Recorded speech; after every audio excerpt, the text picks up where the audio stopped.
Hello and welcome to Nationwide on the network service of the NTA. I am Lydia Odije Ochi. This broadcast is being streamed live on YouTube and on our website nta.ng/live. Now, let's begin with the 5th NGF teleconference. The Nigeria Governors Forum is leveraging on economic interventions to cushion the effects of Ukraine-Russian war on global production profile and trade relations. This and other critical measures were part of resolution issues at the forum's 5th teleconference for the year 2022. Abubakar Akwanga reports.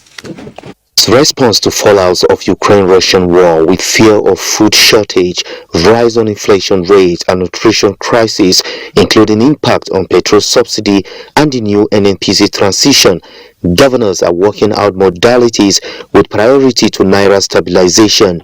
NGF received presentation from Ministries of Agriculture and Rural Development, Finance, Budget and National Planning with World Bank funding of $500 million livestock productivity and resilience support project under a 6-year implementation period and draft of 2023 and 2025 medium-term expenditure framework.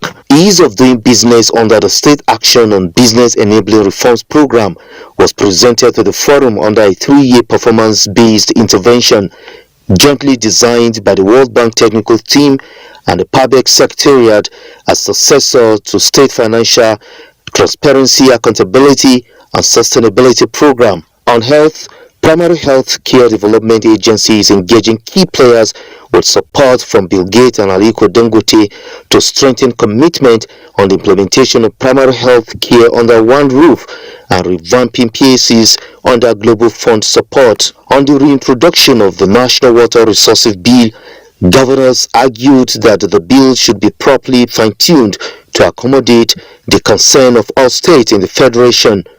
In Abuja, Abubakar Akwanga, NTA News. The House of Representatives has passed a resolution to investigate alleged poor performance of the National Malaria Elimination Program, NMEP. This is sequel to a motion from Representative Benjamin Kalu, which made reference to the low rating of the program by the Office of the Inspector General of the Global Fund. The House expressed concern that the alleged poor performance of NMEP was the reason why the World Health Organization neglected Nigeria in the rollout of the malaria vaccine. It was also alleged that defective mosquito nets were imported and distributed by the program. Statistics show that Nigeria accounts for 27% of malaria cases and 31% of malaria-related deaths worldwide. The Nigeria police says it is not leaving any stone unturned in fortifying the Federal Capital Territory and its environs. A statement by the Force Public Relations Officer Olumiyiwa Adejobi indicates that the IGP has ordered for additional deployment of assets to strategic areas of the FCT, while the Force Intelligence Bureau has been charged on robust intelligence gathering and information sharing amongst other agencies. The force urges residents of FCT and environs to synergize and be on the same page with the police and other security agencies in forestalling any ugly incidences in and around the FCT. Still on security. Issues of insecurity along the Lake Chad Basin have continued to intensify by the day, demanding more collaborative efforts among concerned citizens. Finding solutions to these and other issues is why a delegation of academia from the Republic of Niger is visiting Nigeria. Ekenen Dului reports. Activities of Boko Haram insurgents have increasingly broken national barriers. The ravage to communities in Nigeria, Niger, Cameroon and Chad are derailing economic activities, agricultural output and life in general. The Minister of Higher Education, Republic of Niger, is leading a delegation to Nigeria, and this handshake with the Secretary General, Committee of Vice Chancellors of Nigerian Universities, is founded on the hope of the solutions the academia can provide to this problem. 7 universities in Nigeria's worst hit states, one each from Niger, Chad and Cameroon, have come together under the Vice Chancellor's Forum of Lake Chad Universities to engage researchers to find ways out of the woods. I am here to contribute and find solutions to the developmental challenges facing the Lake Chad Basin, such as insecurity, economic development, and environmental problems. Professor Yakubu Ochefu's answers to all societal problems are rooted in knowledge.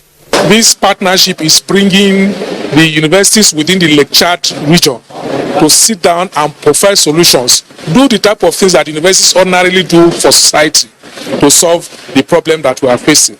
A memorandum of understanding setting up the Vice Chancellor's Forum of Lake Chad Universities is already in place. Hopefully, the signing will usher in a new era of peace and stability in the region. Ekene Ndulwe, NTA News.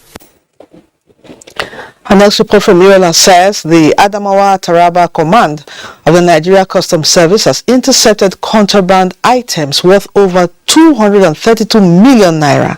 Yusuf Jika reports that the items were intercepted in 69 seizures made from January to June 2022 in 2 states within the command.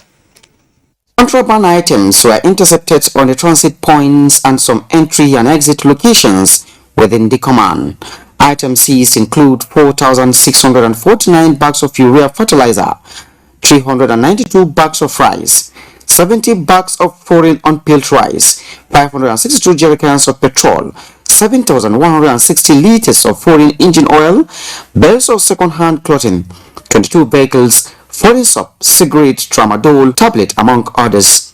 Highlighting the successes recorded by the Adamawa Taraba Command of the Nigerian Customs Service in the last 6 months, Controller Ganiu Adegboyega said the command has hit over 400% successes compared to the previous year.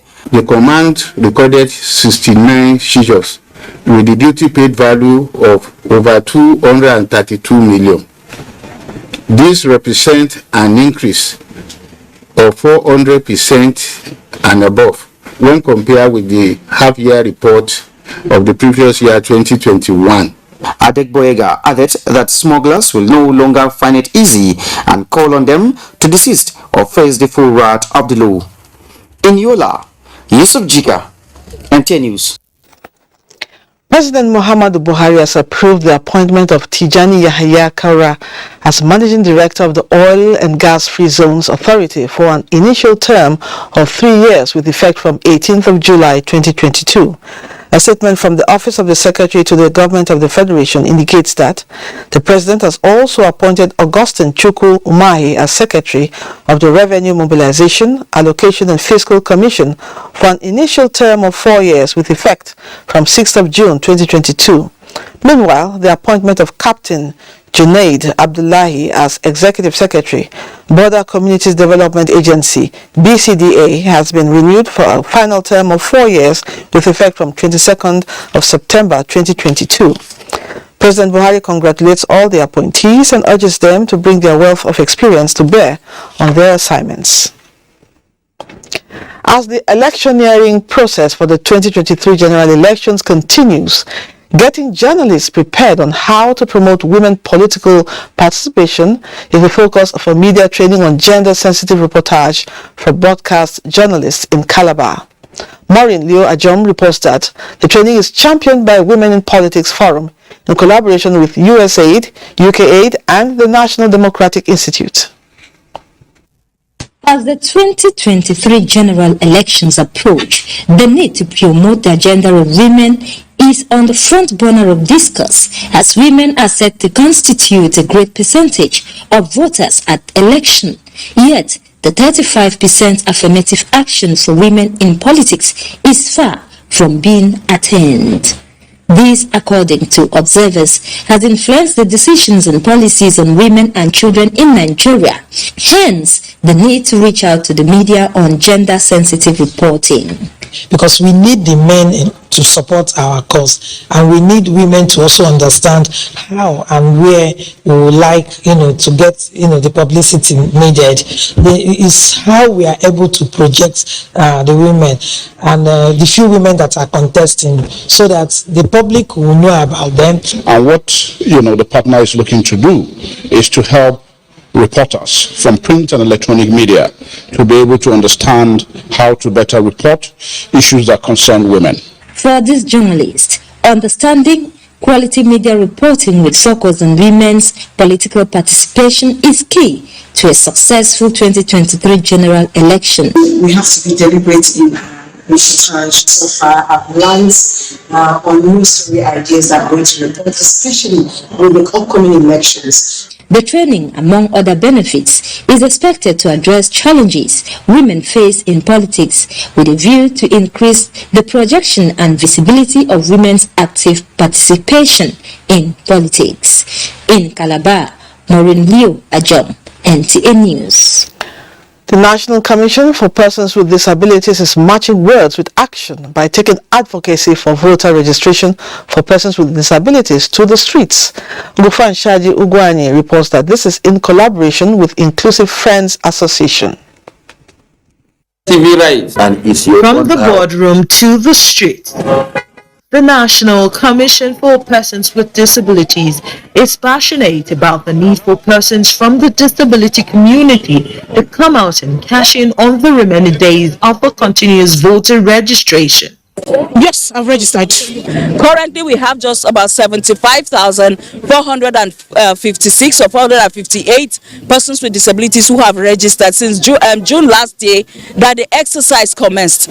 That is not encouraging. It is our desire that the remaining few days for this exercise to be over, we double this number, we triple this number. We want to have at least 1 million persons with disabilities who have registered to get their PVCs in preparation for 2023 election. Our acquisition of the voters card is our first stage to be able to actualize our civic rights and responsibilities as citizens of the Federal Republic of Nigeria. If you don't have your permanent voters card as a person with disability, you cannot participate in the electoral process actively. The campaign also expects resident electoral commissioners in the states to make the process of registration easy for persons with disabilities. In Abuja, the Fanshaji Ugwani, NTA News. Still on the CVR process, as July 31st deadline by the Independent National Electoral Commission (INEC) for voter registration approaches, more eligible voters, including civil servants in Ogun State, continue to register for permanent voter cards to enable them participate in the 2023 general elections. Yemi Dalemo reports. Including civil servants besieged various INEC registration centers in Abuja, Ogun State, to register for permanent voter cards ahead of the 2023 general elections. Civil servants who are among the new registrants appreciated the state government for declaring a work-free day, which has given them time to register. The 1 day they give us is not enough. Maybe they should extend this, so the people will be able to register and collect their PVC. INEC officials say the commission will ensure that adequate registration materials are available for those who have attained the age of 18, including those who recently returned to Nigeria and others who could not register in the past to register before the deadline. There are fears that because the people are just coming up very late, that probably they won't be able to register. I can assure all Nigerians that we will register everybody, even getting to as late as 12 midnight on the last day. INEC approves July 31st deadline for voter registration in Abuja. Yemi Dalemo, NTA News. It is, before we go to our next story, let's take a commercial break. We'll be back. Thanks for staying with us. Let's join Adeola in Lagos as we move on with Nationwide. Adeola?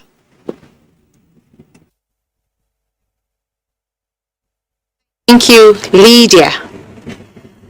Factors that may slow down response time or process of registration for permanent voter cards are critically observed in order to avoid crowded registration points, as well as the disenfranchisement of prospective voters. Resident Electoral Commissioner INEC Lagos State, Segun Agbaje, said the commission in the last couple of weeks have registered a larger percentage of persons eligible for the process. Abolade Salami reports. INEC offices across the country in recent time have become host to millions of prospective voters who have decided not to be left out in the 2023 electioneering process through the ballots. The mammoth crowd that daily besiege registration points are either to register as new voters or make requests for transfer of voter cards before the deadline of registration announced by INEC. It's not stressful and it's not something that you come and spend the whole day. I think it's well organized and they are working fine. Because I missed the other deadline. When I heard it was extended, I felt like it was an opportunity to come get it done once and for all because I really want to vote this time around. I'm here and I got it done. While the number keep increasing across the registration centers in the states, the umpire says efforts are being intensified to bring on board prospective voters within the time frame as adequate logistics are deployed to areas with higher concentration. So far in Lagos State, we have registered about 500,936 just for this quarter that started in April this year. April, May, June, July. As at Monday this week, we have about 6 machines at the head office here. 4 there, 2 down here. So apparently they are open. To make the process more seamless and faster, the umpires appealed to all eligible voters to exercise patience and follow instructions. In Lagos, Abolade Salami, NTA News. There is uncertainty in the air as passengers at the Murtala Muhammad Airport in Lagos continue to pay for hiking airfare despite increase in cases of flight delay or cancellation. Michael Olaleye reports that airline operators have earlier warned of this trend due to the scarcity of aviation fuel. A clouded sky threatened by uncertainty, undeniably caused by the scarcity of aviation fuel. Here at the Murtala Muhammad Airport in Lagos, going through the necessary checks is not an assurance of boarding the next flight, as seen in the case of Oluwaseyi Fabumi. In May this year, similar experience with flight delay almost rendered his business trip meaningless, and today the problem still persists, although in another dimension. And we literally had to beg because they were like, you will fly, but your load is not going to follow you. I don't understand it, like as in it was because of Jet A1. How does Jet A1 affect the loading on the plane? Airfare has tripled, but the worry of Clement Isibo is that despite the huge amount, the departure time is still unknown. Paying from Lagos now to Abuja, even up to my 4-year-old son, I have to pay 90,000 naira. Only one leg, so not a return ticket. And imagine flying all the way 6 hours flight and you're still here, you can't get home. I've turned this place to my office now. Thank God for the kind of devices we carry now. But it's going to cause a lot of problems for the business sector and a lot of people having to run their activities. Aviation stakeholders have consistently stressed the need for airlines to close rank in order to minimize the operational burden posed by the scarcity of Jet A1. They need to go back and review their business plan. I am going into this industry. What is the cost? How many passengers am I going to look for? Which route am I going to look for? Which type of aircraft am I going to look for? For air passengers and operators, it is a case of no victory, no vanquish, but a scenario similar to keeping the airspace busy until there is a respite. In Lagos, Michael Olaleye, NTA News. Those are the contributions from Lagos. To stay on to the network service of the NTA and watch this news broadcast live on our website at nta.ng/live and on all our other social media handles displayed on your screen for updates. Lydia is back to you for the continuation of Nationwide. Thank you, Adiola. The Nigerian Law School has continued its rich tradition of providing training for those desirous of becoming members of the legal profession, as it marks the call to bar of 1,490 new legal practitioners. Olabode Arewa reports that the event, which took place at the Body of Benches Meeting Hall in Abuja, provided opportunity to remind the new wigs to always abide by the code of ethics of the profession.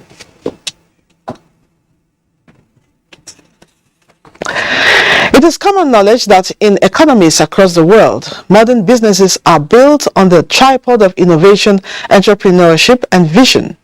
Nigeria is also not left out as it seeks to move up the economic ladder with far-reaching reforms. For the nation to achieve this goal, legal practitioners involved in business have identified adherence to the rule of law as one of the major factors that could serve as catalyst to sustainable economic growth. Again, Olabode Arewa will tell us more. Prior to Nigeria's independence in 1960 and in the years following it, agricultural production coupled with exports formed the major part of the country's GDP. Since the move towards reliance on crude oil revenue, however, major segments of the populace have shifted towards blue-collar jobs. But why the new thinking in the country is for people to engage in entrepreneurial activities.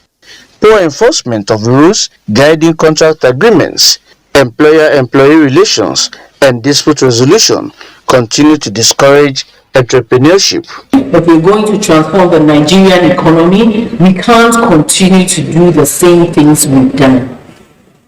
We can't continue to have the same laws, and we can't continue not to implement the laws that we have.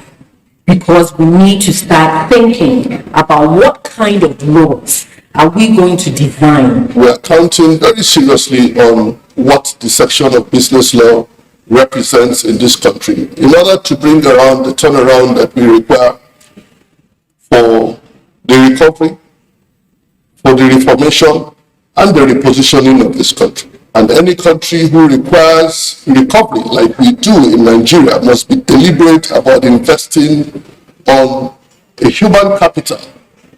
Currently, the federal government is championing the ease of doing business strategy with an executive order backed by law. In Abuja, Olabode Arewa, NTA News. We're still on to Nationwide. Let's go to Sokoto where Asmao is standing by with more stories. Asmao?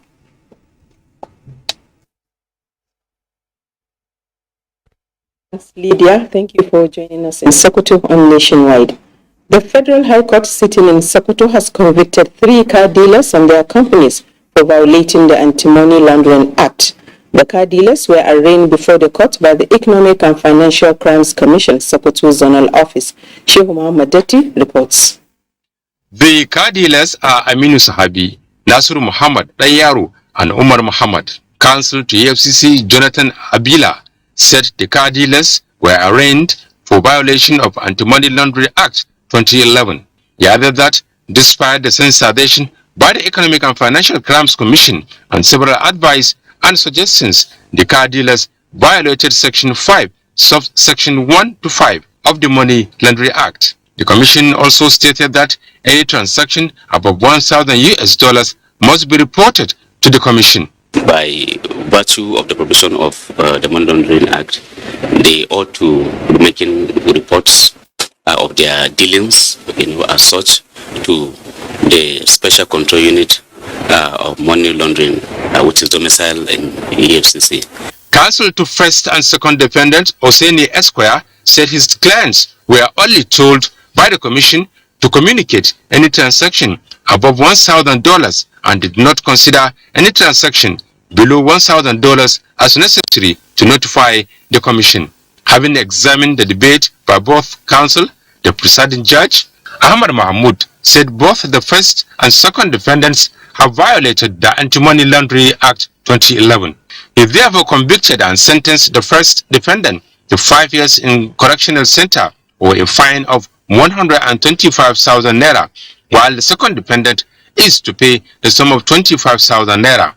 The third car dealer, Umar Muhammad, was also sentenced to 5 years or a fine of 125,000 naira for the same offense.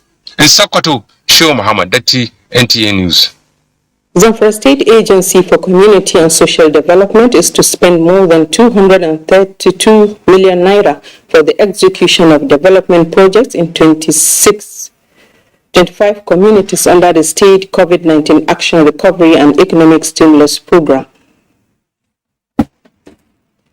This came to the fore at a pre-project implementation training organized for representatives of the benefiting communities. Jamilu Ibrahim has more. The COVID-19 Action Recovery and Economic Stimulus Program CARES, tagged Matola Vision 2023, was earlier this year launched by Governor Bello Muhammad with the ultimate goal of improving the well-being of the less privileged and revamping the socio-economic development of the state. Zamfara State Agency for Community and Social Development organized a pre-project implementation training for representatives of 25 communities carefully selected from across the state to get various interventions under the program. The participants were exposed to presentations on various techniques of executing the proposed projects in accordance with the laid-down guidelines. The facilitators particularly dwelt on issues related to procurement, financial discipline, transparency and accountability, as well as effective project and record management. General Manager Zamfara State Agency for Community and Social Development, Alhaji Garba Muhammad Gusau, said the training is unique in the series of community engagement on proper utilization of the interventions given to communities. Without this training, there is no how a community has never handled projects, have any meaningful way, doing things the right way. Some of the beneficiaries who spoke with NTA News appreciated Governor Bello Muhammad for the wonderful initiative and pledged to make judicious utilization of the grant. Most of the benefiting communities are to engage in the provision of classrooms, toilets, water supply and healthcare services among other projects in their respective areas. In Gusau, Jamilu Ibrahim, NTA News. And that is our package from Sokoto. Do not forget to follow this news broadcast live on our website at www.nta.ng/live and all other social media handles displayed on your screen. The news will continue with Lydia in Abuja. Many thanks, Asmao. Humanitarian crisis, disasters, and social issues are complex in nature. Also, communicating these complexities to multiple players and the public requires a coordinated approach. This was emphasized by the Minister of Humanitarian Affairs, Disaster Management and Social Development, Sadia Umar Farouk, at a communications consultative forum organized for partners in the humanitarian space. Ruth Agwele reports. Insurgency, a protracted crisis that has consistently created an unending demand for humanitarian interventions in the country. As part of its mandate in addressing humanitarian crisis, the Ministry of Humanitarian Affairs, Disaster Management and Social Development is deploying strategic communications to sustain its humanitarian interventions by engaging key players on ways to strengthen communications, share experiences, and bridge the gap in information dissemination. We have remained resolute and focused on providing prompt relief to victims of humanitarian crises and disasters, as well as implementing the national social investment programs, all with the aim of ensuring that poor and vulnerable Nigerians are able to live better lives and more inclusive lives. We are aware of the important role of effective communications in ensuring the tremendous work being done is properly communicated to the public. So the NSIP is very heavily concentrated on empowering young people, empowering women, and even considering children. We need a bigger framework. If in anything we do, whatever strategy whatever communication strategic plan we are going to evolve, you should know that the aim of the insurgents is to undermine the government. A communications document is expected at the end of the 2 days forum to serve as a roadmap going forward. Guests on Good Morning Nigeria say continuous engagements, empowerment and programs and access to social and health care are mechanisms for meeting the needs of older persons in Nigeria. The guests buttressed this while analyzing the establishment of the National Citizen Center 1 year after. Alika Kwanachi Arua reports. Holders, it is time to move away from the belief that caring for the elderly is mainly the responsibility of family members alone.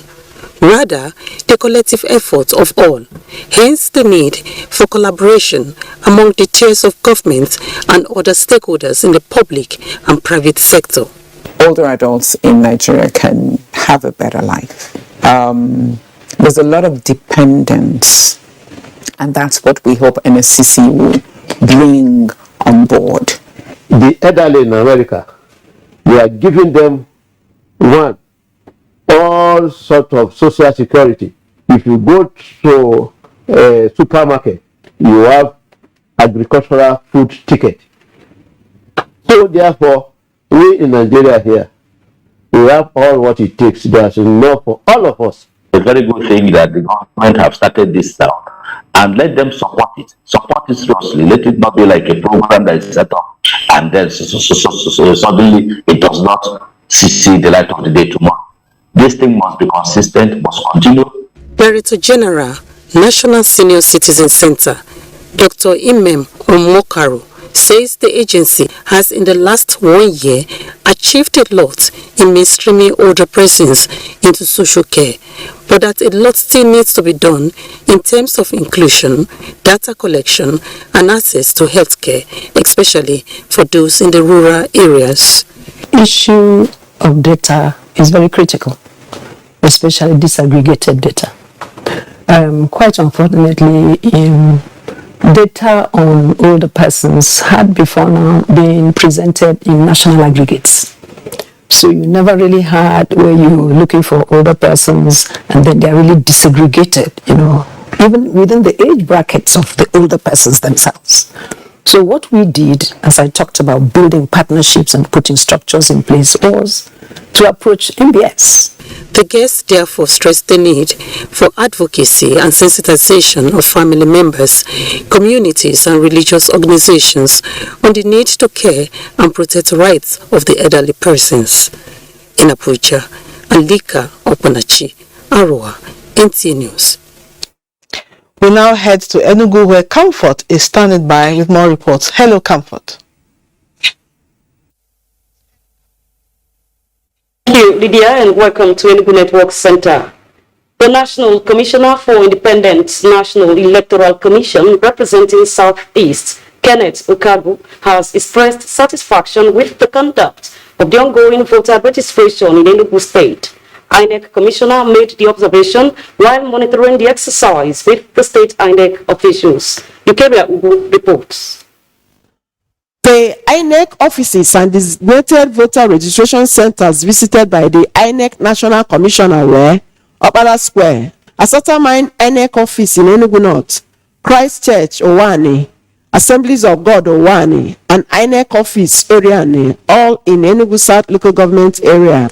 He then moved down to Ogu to inspect the pace of work at INEC complex burned down by unknown gunmen, which is now undergoing renovation, after which he went to Abuja INEC office also in Ogu. The inspection terminated at the INEC headquarters, Independence Layout, Enugu. People are orderly, the IVET machines are working, the staff are doing their job well, everything is going on well. We appreciate the turnout. And whatever it takes to register, every person that is qualified to register, to be registered, will certainly register. You saw the surge everywhere. And now, immediately we extended to 35. People went back home. This is the last week, everybody's coming out. That's the challenge. Call that the fourth quarter of the continuous voter registration, which is the last, commenced on the 11th of April and was to end on 30th June, until the exercise was extended by 1 month and will elapse this Sunday. In Enugu, Ugu, NTA News. Nigeria is going through difficult times and needs God's intervention more than ever. The Enugu State Governor, Ifeanyi Ugwuani, who stated this while flagging off the 2022 Christian pilgrimage Part A to Holy Lands of Israel and Jordan, urged the intending pilgrims to pray for the country. Susan Eze has the details. The 274 intending pilgrims, sponsored by the Enugu State Government, received the charge from the State Governor to pray for peace, security, unity and progress of the state and Nigeria as a whole. He also enjoined them to pray for peaceful elections and seamless transition of government in 2023. Our nation, Nigeria, is going through strange and difficult times and needs God's intervention more than ever. Pray particularly that we may love one another, as this is, in my judgment, is the missing link in our society. The Executive Secretary and the Chairman of the Enugu State Christian Pilgrims Welfare Board both appreciated the commitment of the state government to the sponsorship of pilgrims, describing as befitting the recent award of the Best Pilgrimage Governor in the Southeast to Governor Ugwuani by the National Christian Pilgrims Commission, NCPC. So we are all going to come back. We will not really beg the remain of the. The intending pilgrims expressed gratitude for the opportunity to exercise this religious obligation.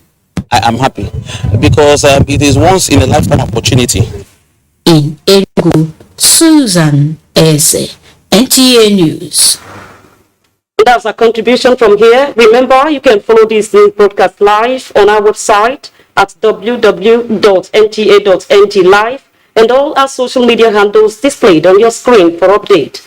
We'll take another break here nationwide. Continue with Abubakar in Maiduguri after this break.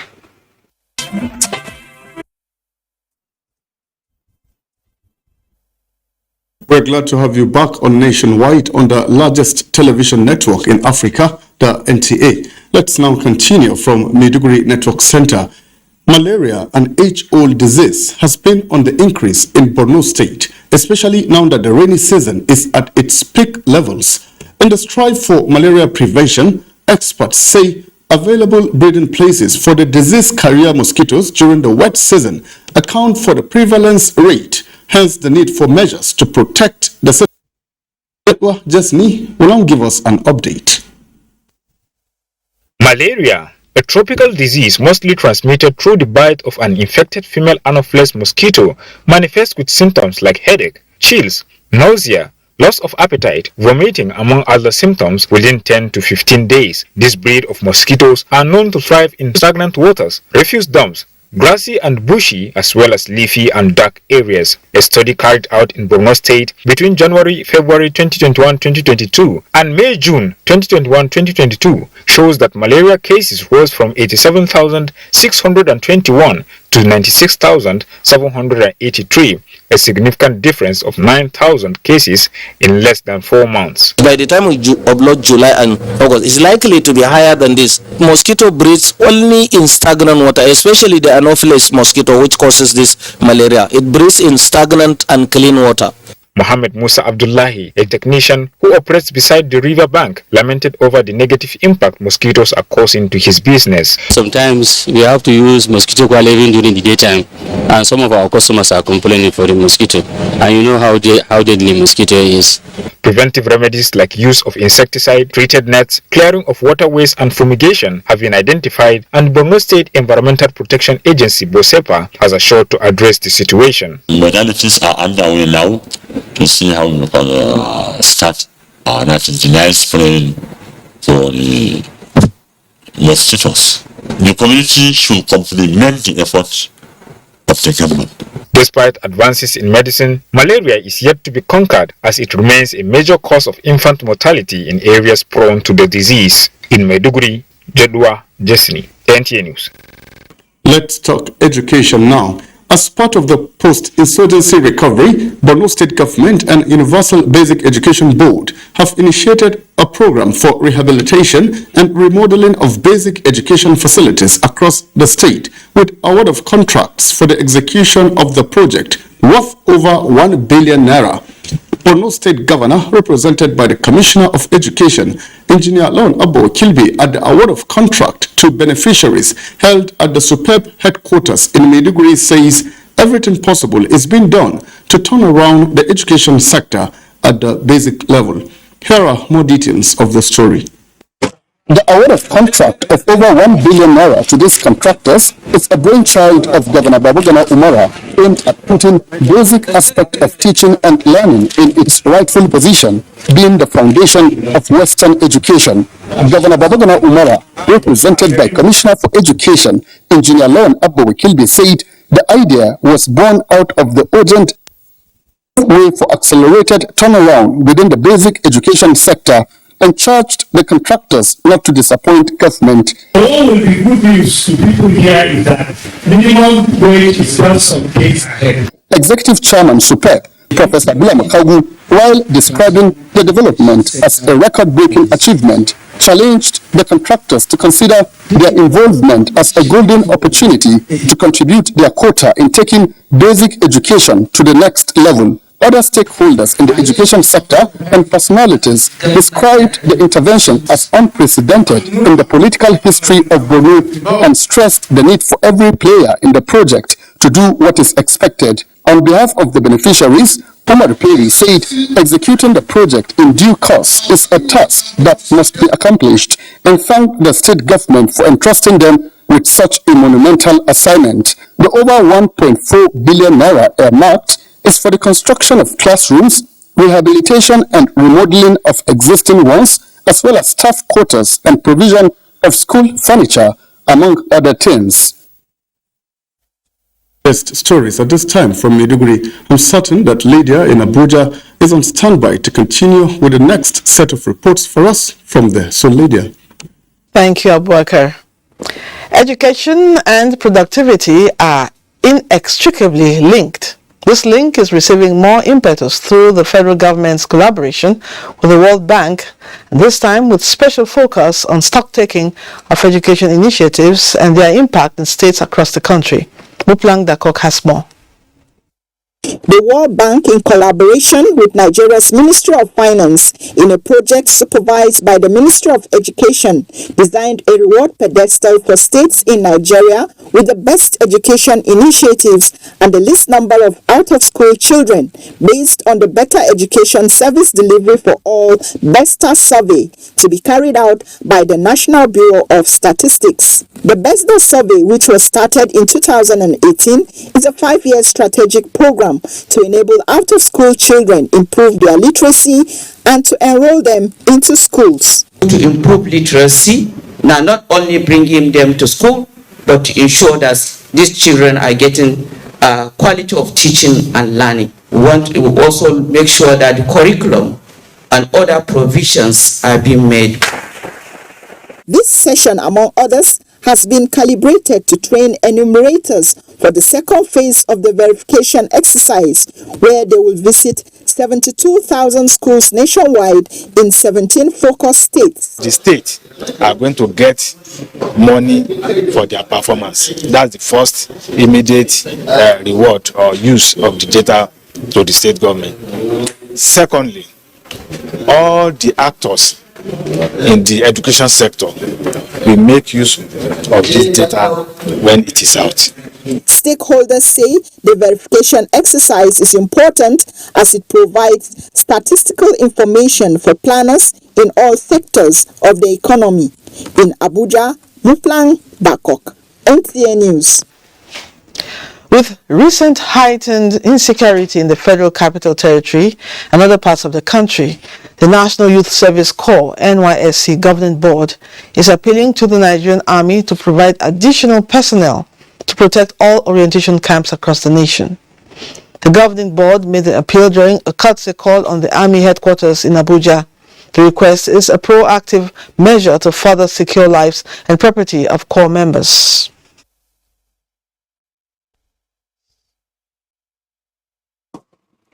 For we are not unaware of the security situation in the country and the many areas that require the attention of the Nigerian army. However, we have come to you for more support, bearing in mind that the NYSC is actually the baby of the Nigerian army. We are concerned about the safety of the young men and women under our care. We therefore plead for additional personnel in all our detention camps across the country. We have always taken the security of NYSC camps as a very important aspect, and we continue to upgrade our activity and operations around the camps and also around the theaters and other areas of concern.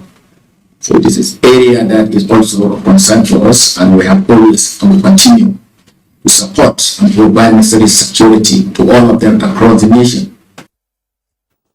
The governing board appreciates the Nigerian Army for the quality of service and assistance it has rendered to the NYSC since inception.